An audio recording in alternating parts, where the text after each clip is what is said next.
Ciao a tutti e benvenuti a un nuovo video di Sardegna World. Come sempre vi invito a iscrivervi al canale, ad attivare la campanella e a lasciare un like se il video vi piace. Oggi ci troviamo alla Tomba dei Giganti, veramente bellissima, si trova nel comune di Arzachena e niente, via col video. Ciao!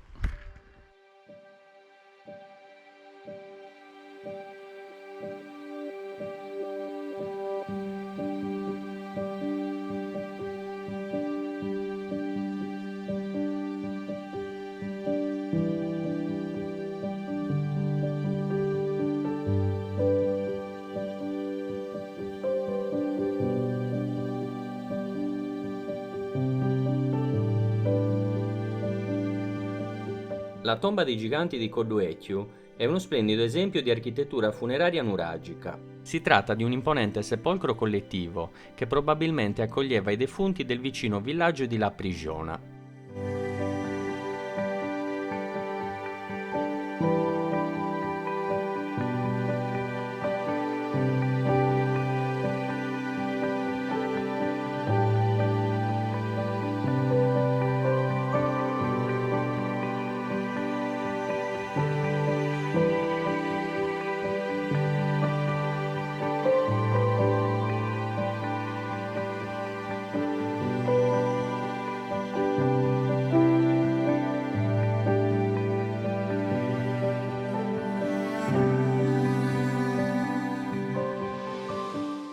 Il monumento, risalente all'età del bronzo, è stato realizzato in due fasi costruttive.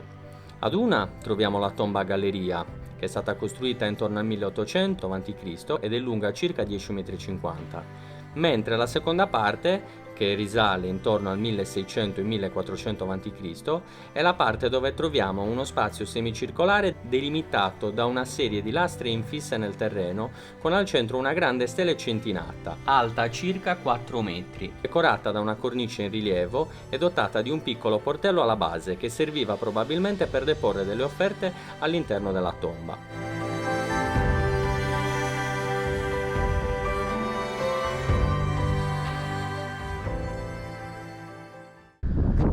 Com'è andata? Bello vero? Anche la Tomba dei Giganti è veramente molto particolare.